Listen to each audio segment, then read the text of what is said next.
Hello everyone, स्वागत है आप सभी का हमारे चैनल आंसर वर्ड पे।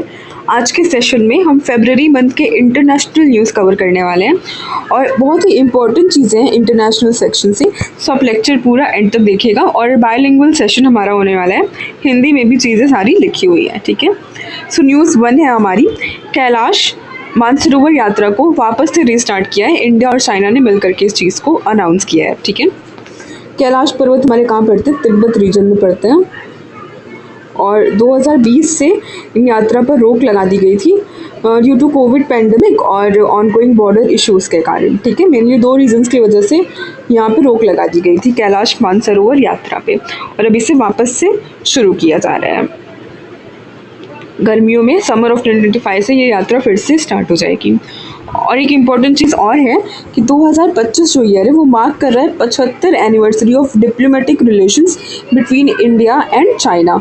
1950 में भारत और चाइना के डिप्लोमेटिक रिलेशंस स्टार्ट हुए थे और इस साल यानी कि 2025 को 75 साल पूरे हो जाएंगे डिप्लोमेटिक रिलेशंस बने भारत और चाइना के बीच में। ये चीज़ हमने डिस्कस कर ली कि कोविड-19 पैंडमिक और ऑनगोइंग बॉर्डर इश्यूज़ के कारण रोक लगा दी गई थी कैलाश मानसरोवर यात्रा में, जो कि अब फिर से शुरू हो चुकी है। दूसरी न्यूज़ है, India and Oman to amend tax treaty and accelerate trade pact negotiations, ठीक है। ओमान के साथ में हम अमेंड करने वाले हैं टैक्स ट्रीटी और एक्सेलरेट करेंगे ट्रेड पैक्ट नेगोशिएशंस को। अपने इकोनॉमिक रिलेशनशिप्स को और बेहतर करने के लिए इंडिया और ओमान ने ये स्टेप उठाया है और डिस्कशन भी चल रहा है इनका। एग्री किया है इन्होंने डिस्कस करने के लिए सेपा पे। सेपा क्या होता है? Comprehensive economic partnership agreement. और अमेंड करने वाले हैं ये double taxation avoidance agreement. Double taxation avoidance agreement क्या होता है, इसको एग्जाम्पल से समझते हैं हम। जैसे कि मान लीजिए कि कोई एक इंडियन सिटीजन है, ठीक है, इंडियन सिटीजन है और वो ओमान में काम करने गया है किसी पर्पज़ से, तो वहाँ पे वो जो पैसा कमाएगा वहाँ पे भी उसे टैक्स देना पड़ेगा और जो पैसा वो रेमिटेंसेस के फॉर्म में भारत में भेजेगा यहाँ पे भी टैक्स लगेगा। मतलब कि उसके ऊपर दो जगह टैक्स पड़ रहा है ना। तो नाम से आपको समझ में आ रहा है कि डबल टैक्सेशन अवॉइडेंस एग्रीमेंट, उसको दोनों जगह पर टैक्स ना देना पड़े उसके लिए एग्रीमेंट साइन करती है कंट्रीज़। यही होता है हमारा डबल टैक्सेशन अवॉइडेंस एग्रीमेंट। तो भारत क्या करने वाला है, ओमान के साथ में इसे थोड़ा अमेंड करने वाला है और चीज़ें ऐड वगैरह होंगी इसमें। इंपोर्ट हम कितना करते हैं ओमान से? 4.5 बिलियन और एक्सपोर्ट कितना कर रहे हैं? 4.47 बिलियन। ओमान की कैपिटल क्या है? मस्कट है ओमान की capital. Currency Omani rial. Prime minister, current prime minister का नाम है सुल्तान हैतम बिन तारिक। कोई भी कंट्री न्यूज़ में है तो उसकी लोकेशन, कैपिटल, करेंसी और लीडर ऑफ द नेशन का नाम इम्पोर्टेंट हो जाता है। Next news, WHO declares Niger as the first country in Africa to eliminate onchocerciasis, ठीक है। WHO ने डिक्लेयर किया है नाइजर पहली अफ्रीकन कंट्री बन गई है जिसने कि एलिमिनेट कर दिया है अपने देश में ऑन्कोसर्सियासिस डिजीज़ को। इसे हम रिवर ब्लाइंडनेस भी कहते हैं। मेनली आइस को ये इफेक्ट करती है ये डिजीज़, इसलिए इसका नाम ऐसा रिवर ब्लाइंडनेस है। और इसका जो वेक्टर होता है वो रिवर्स में ब्रीड करता है, इसलिए इसका नाम रिवर ब्लाइंडनेस, ठीक है। रिवर ब्लाइंडनेस उसको बोलते हैं। पहली अफ्रीकन कंट्री बन गई है नाइजर और नाइजर ने पहले भी एक ट्रॉपिकल डिजीज़ को एलिमिनेट किया है, ठीक है। ऑन्कोसर्सियासिस क्या है? ट्रॉपिकल डिजीज़ है। ट्रॉपिकल डिजीज़ है मतलब कि जहाँ पे नमी और गर्मी ज़्यादा होती है ऐसे देशों में ये डिजीज़ ज़्यादा फैलती है। उसी तरीके से एक और डिजीज़ भी है ड्रैकनसोलियासिस, इसे हम गिनिया वॉर्म डिजीज़ भी कहते हैं। ये भी हमारी क्या है? नेग्लेक्टेड ट्रॉपिकल डिजीज़ है और नाइजर ने इसे भी पहले एलिमिनेट कर दिया है। मतलब कि दूसरी बार हुआ है ये जब नाइजीरिया ने कोई डिजीज़ एलिमिनेट की है अपने देश से। नाइजर जॉइंस 4 अदर कंट्रीज, ठीक है। ऐसी 4 अदर कंट्रीज है जिन्होंने इस डिजीज़ को एलिमिनेट किया है। कौन है वो? पहली country Colombia, Ecuador, Mexico and Guatemala. और पहली अफ्रीकन कंट्री बन गई है नाइजर। कैपिटल क्या है नाइजर की? Naomi capital. करेंसी चलती है West African CFA franc. Prime minister का नाम है अली लामिने ज़ेनी। दूसरी न्यूज़ पे चलते हैं। Guinea eliminates had disease. WHO की रिपोर्ट के अनुसार गिनिया ने एलिमिनेट कर लिया है हैड डिजीज़। हैट क्या है, इसका फुल फॉर्म आपको पता है, ह्यूमन अफ्रीकन ट्रिपेनोसोमैसियासिस। इसको हम पढ़ते भी हैं ना, ट्रिपेनोसोमा डिजीज किससे होती है, स्लीपिंग सिकनेस भी कहते हैं हम इसे। इसका वेक्टर कौन होता है, सीसी फ्लाई होती है इसका वेक्टर, सीसी fly, sleeping sickness, trypanosomiasis. Guinea ने इस डिजीज को एलिमिनेट कर लिया है, ठीक है। पहली डिजीज है जो इन्होंने एलिमिनेट की है अपने देश में, गिनिया ने। प्रोटोजोन पैरासाइट होता है ट्रिपेनोसोमा, और किससे होता है, बाइट ऑफ इन्फेक्टेड सीसी फ्लाई, जैसा कि हमने पहले भी देखा, ठीक है। पहले भी 7 अदर कंट्रीज ने इस डिजीज को एलिमिनेट किया है, ये आप नाम देख सकते हो। चलो गिनिया के बारे में देख लेते हैं। गिनिया की कैपिटल है कोनाक्री, करेंसी चलती है गिनिया फ्रैंक, प्रेसिडेंट का नाम है ममाडी डोम्बुया, ममाडी डोम्बुया। श्रीलंका सीज रिकॉर्ड डिफ्लेशन इन 65 ईयर्स, ठीक है। ऐसा कि स्टेटमेंट बना करके दे दिया जा सकता है कि डिफ्लेशन कौन से देश में सबसे ज़्यादा देखने को मिल रहा है, तो श्रीलंका 65 साल का रिकॉर्ड इन्होंने तोड़ दिया है अपने देश में डिफ्लेशन का, यानी कि अपस्फीति का रिकॉर्ड श्रीलंका ने तोड़ दिया। बस इतना इंपॉर्टेंट है, बाकी सारी चीज़ इतनी इंपॉर्टेंट नहीं है। कैपिटल है श्रीलंका की श्री जयावर्धनेपुरा कोट्टे, करेंसी चलती है श्रीलंकन रूपी, प्रेसिडेंट का नाम है अनूर कुमार दिसान्यके, और प्रेसिडेंट का नाम है पीएम का नाम है हरिनी अमरसूरिया, हरिनी अमरसूरिया। दूसरी news, Burkina Faso, Mali, Niger officially leave West Africa's Economic Community of West African States bloc, ठीक है। इकोनॉमिक कम्युनिटी की तरह है ये अफ्रीका, वेस्ट अफ्रीकन नेशंस का, और इन 3-4 देशों ने, मतलब 3 देशों ने लीव कर लिया है इको वेस्ट ब्लॉक को, बुर्किना फासो, माली और नाइजर ने। इको वेस्ट क्या करता है, बेसिकली फाइनेंशियल सपोर्ट प्रोवाइड करता है वेस्ट अफ्रीकन कंट्रीज़ को, ठीक है। इन 3 देशों ने इको वेस्ट को छोड़ करके AES बनाया है, यानी कि अलायंस ऑफ साहिल स्टेट्स, और स्ट्रेंथ की अपने टाइज विद रशिया, टर्की और ईरान। इस्टेब्लिश कब हुआ था इको वेस्ट, 1975 में। हेडक्वार्टर्स है अबूजा, नाइजीरिया, चेयरमैन बोला अहमद तिनुबू, प्रेसिडेंट ओमार तोरे। Next news, US tariffs on Mexico, Canada and China. US ने टैरिफ्स लगा दिए हैं मैक्सिको, चाइना और कनाडा पे। Tariff on imports from Mexico, अगर इम्पोर्ट करते हैं आप इन 3 देशों ने, तो इन 3 देशों से, तो आपके ऊपर टैरिफ्स लगेंगे। बस इतनी सी न्यूज़ है। 10% टैरिफ्स लगाए चाइना पे, 25% मैक्सिको और कनाडा पे। पनामा पहली लैटिन अमेरिकन नेशन बन गया जिसने एग्जिट किया है चाइना के बेल्ट एंड रोड इनिशिएटिव से, ठीक है। पनामा चीन के BRI से बाहर निकलने वाला पहला लैटिन अमेरिकी देश बन गया। प्रेसिडेंट कौन है पनामा के, जोस रॉल मोलिनो किंटेरो, उन्होंने अनाउंस किया पनामा का, वहाँ से निकल गया पनामा BRI से, ठीक है। ज्वाइन किया था इन्होंने 2017 में, रिगार्डलेस ऑफ हाई कोर्ट में financial strains of repaying loans by other countries. Criticism होता है इनका बेल्ट एंड रोड इनिशिएटिव्स का, कि पहले तो ये लोन वगैरह प्रोवाइड करते हैं, फिर जब कंट्री रीपे करने में असमर्थ हो जाती है उसके ऊपर फाइनेंशियल स्ट्रेंस लगाते हैं। ये लॉन्च हुआ था 2013 में चाइना के प्रेसिडेंट शी जिनपिंग के द्वारा। एम है to establish extensive networks of land and sea routes that connect South East Asia, Central Asia, the Gulf region, Africa and Europe. Reach है इनकी 140 नेशंस और रीजन पे, ठीक है। बस इतनी सी न्यूज़ है। पनामा कहाँ पे, कैपिटल इनका Panama City, currency Panamanian balboa, president का नाम है Jose Raul Mulino Quintero. Next news, UK to become first country to criminalise AI child abuse tools, ठीक है। यूनाइटेड किंगडम पहली कंट्री बनने जा रही है जो कि क्रिमिनलाइज करेगी AI चाइल्ड अब्यूज़ टूल्स का। क्रिमिनलाइज होने के बाद अगर कोई भी इलीगली पजेस करता है, क्रिएट करता है, डिस्ट्रीब्यूट करता है आर्टिफिशियल इंटेलिजेंस टूल्स, तो उनके खिलाफ क्या होगा, 5 साल की आपको जेल हो सकती है, प्रिजन में आपको रखा जा सकता है, ठीक है। इतना याद रखिएगा कि UK पहली कंट्री जिन्होंने क्रिमिनलाइज किया है artificial intelligence child abuse tools का।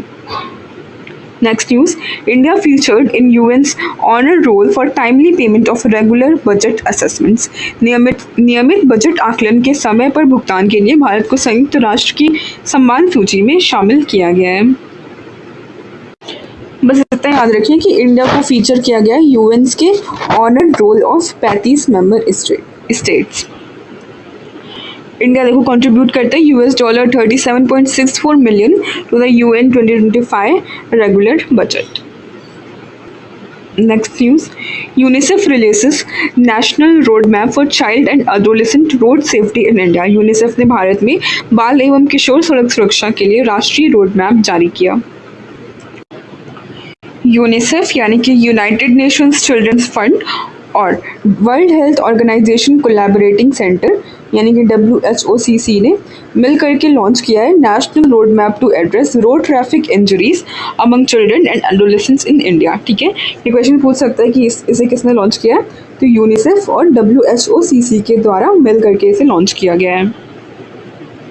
कहाँ पे लॉन्च किया गया है? निमहांस बेंगलुरु में। निमहांस यानी कि national institute of mental health and neuro sciences Bengaluru. Road traffic injuries को लीडिंग कॉज ऑफ डेथ होती है अमंग चिल्ड्रन एंड एडोलेसेंट, जो कि कंट्रीब्यूट करती है 10% of all road crashes fatalities in India. On average अगर देखा जाए तो 45 children under 18 years of age lose their lives in road crashes daily with 16,000 fatalities in 2022 alone. ठीक है, 16,000 फर्टिलिटीज़ हमने अलोन देखी 2022 में। 5 मिलियन चिल्ड्रन हर साल नॉन फेटल इंजरीज कवर करते हैं। 75% of fatalities were among 14 to 17 year olds. UNICEF के बारे में देख लेते हैं। स्टैब्लिश होता है 1946 में, हेडक्वार्टर्स इनके न्यूयॉर्क यूनाइटेड स्टेट्स में। एग्जीक्यूटिव का नाम है Catherine M Russell. International Buddhist Confederation अनवेल्स ट्राई सर्विसेज ट्रैक। अंतर्राष्ट्रीय बौद्ध परिषद ने ट्राई सर्विस ट्रैक का अनावरण किया। किन 3 देशों के बीच में ट्राई सर्विसेज ट्रैक होगा? इंडिया, नेपाल और श्रीलंका के बीच में। किसके द्वारा लॉन्च किया गया? इंटरनेशनल बुद्धिस्ट कॉन्फेडरेशन के द्वारा। मोटरसाइकिल एक्सपेडिशन है, मैं कमेंट्स फ्रॉम लुम्बिनी नेपाल से और कंक्लूड होगा कहाँ पे? श्रीलंका के गैल में। इतनी सी न्यूज़ है। लैंडमार्क जगहों पर जाएगा ये, Sarnath, Bodhgaya, Nalanda, Nagarjuna Sagar, Udayagiri. Okay, next question, next news. US president Trump recognises February 9 as Gulf of America Day. अमेरिकी राष्ट्रपति ट्रंप ने 9 फरवरी को अमेरिका की खाड़ी दिवस के रूप में मान्यता दी। ठीक है, गल्फ ऑफ अमेरिका डे हम मनाएंगे हर साल 9 फरवरी को। Bangladesh launches operation Devil Hunt. Operation Devil Hunt किसके द्वारा लॉन्च किया गया? बांग्लादेश के द्वारा लॉन्च किया गया। बेसिकली आवामी लीग के एक नेता के घर पर कुछ छात्रों ने हमला किया, उनका पता लगाने के लिए ऑपरेशन डेविल हंट, नॉट समपॉट। कैपिटल है बांग्लादेश का Dhaka, currency Bangladeshi taka, president Mohammed Shahabuddin. Next news, PM Modi and Macron to inaugurate Indian consulate in Marseille. Consulate का क्या मतलब होता है? दूतावास। प्रधानमंत्री मोदी और मैक्रो मार्सेल में भारतीय वाणिज्य दूतावास का उद्घाटन करेंगे। ठीक है, मार्सेल कहाँ पे है? फ्रांस में एक सिटी पड़ती है मार्सेल, फ्रांस की दूसरी सबसे बड़ी सिटी है मार्सेल, पेरिस के बाद में। सेकेंड डिप्लोमेटिक मिशन होगा ये फ्रांस पे। पहली एम्बेसी कहाँ पे है? पेरिस में, और अब दूसरी कहाँ खुलने जा रही है? मार्सेल में। मार्सेल सेकेंड लार्जेस्ट सिटी है, कहाँ पे? मेडिटेरेनियन कोस्ट के पास में पड़ती है। ट्रेड गेटवे जो कि कनेक्ट करता है Europe with Africa, the Middle East and Asia. France की कैपिटल पेरिस, करेंसी चलती है euro, president of course Emmanuel Macron. Next news, Trump imposes 25% tariffs on steel and aluminium imports. Trump ने steel और aluminium आयात पर 25% tariff लगा दिया है। ठीक है, कोई भी स्टील और एल्यूमिनियम की चीज़ें इंपोर्ट होंगी तो उस पर आपको 25% का कर लगाया जाएगा।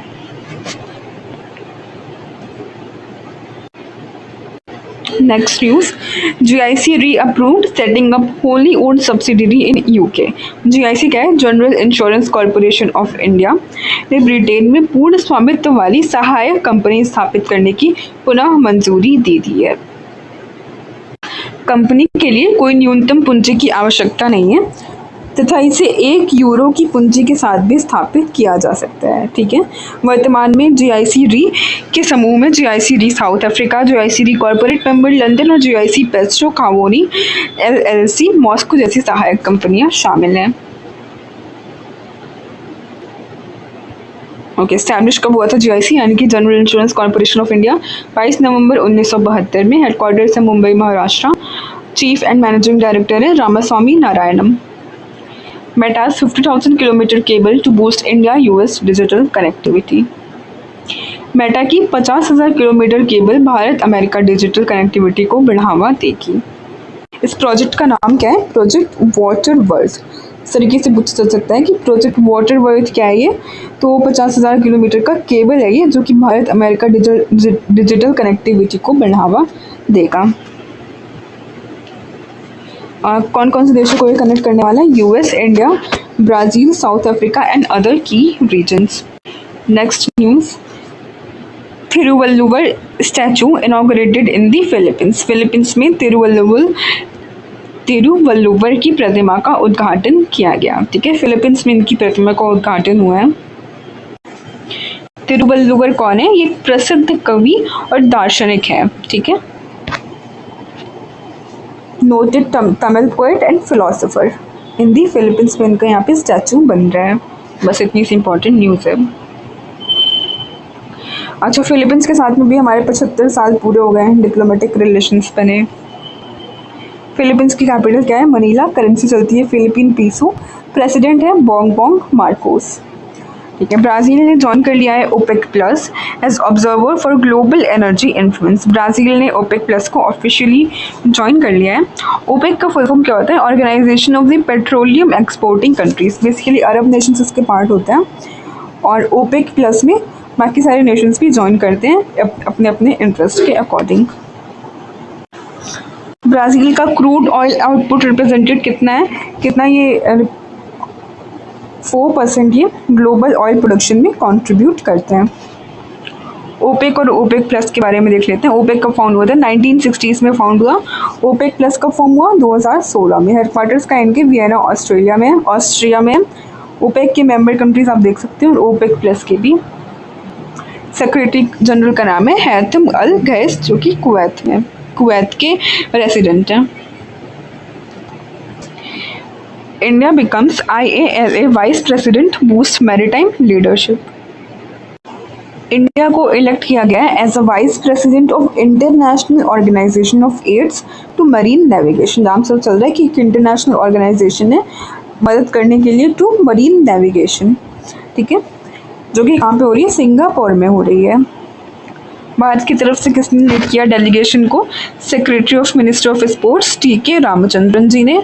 और इंडिया 2025 में होस्ट करने वाली ये मीटिंग भी होस्ट करने वाली है IALA की काउंसिल मीटिंग को होस्ट करने वाली 2025 में इंडिया। और IALA की कॉन्फ्रेंस और जनरल असेंबली भी होगी, भारत में होगी, मुंबई में, सितंबर 2027 में। इस्टेब्लिश हुई थी IALA 1957। हेडक्वार्टर्स है इनके सेंट जर्मन एन ले, फ्रांस में हेडक्वार्टर्स है IALA के। और इनका स्टेटस चेंज हुआ है, ये इंटर गवर्नमेंटल ऑर्गेनाइजेशन बन गया है 22 अगस्त 2024 को। यूनेस्को ने लॉन्च किया imagine a world with more women in science campaign. ठीक है, इस तरीके से क्वेश्चन पूछा जा सकता है कि ये कैंपेन किसके द्वारा लॉन्च किया गया है? Imagine a world with more women in science, तो यूनेस्को के द्वारा। यूनेस्को का फुल फॉर्म क्या है? बहुत लोगों को नहीं पता होता है। United Nations Educational, Scientific and Cultural Organization. 10-year anniversary of the International Day of Women and Girls in Science, इस ओकेशन के दिन इस इवेंट को लॉन्च किया गया। एम है इसका to address the essential role women play in driving progress in science. UNESCO कब इस्टेब्लिश हुआ था? 16 नवंबर 1945 को। हेडक्वार्टर्स इनके पेरिस फ्रांस में। और करंट डायरेक्टर जनरल है ऑड्रे ऑजले। माउंट डुकोनो एडप्ट हुआ है इंडोनेशिया में। इंडोनेशिया में काफ़ी सारे वॉल्केनोज मिलते हैं, जैसे कि माउंट मेरापी हो गया और भी कई सारे वॉल्केनोज हैं। तो अभी रिसेंटली कौन सा एडप्ट हो रहा है? माउंट डुकोनो मोस्ट एक्टिव वॉल्केनो है ऑफ इंडोनेशिया का। हालमारेरा आइलैंड्स तक में यहाँ पे इनके इरप्शंस देखे गए। in North Maluku province. Indonesia की कैपिटल क्या है? Jakarta. Currency Indonesian rupiah. President Prabowo Subianto. तो ये था हमारा आज का करंट अफेयर्स का सेशन, यानी कि फरवरी मंथ के इंटरनेशनल न्यूज़। आई होप आपको लेक्चर अच्छा लगा होगा। Please do like, share and subscribe our channel. Thank you, bye bye.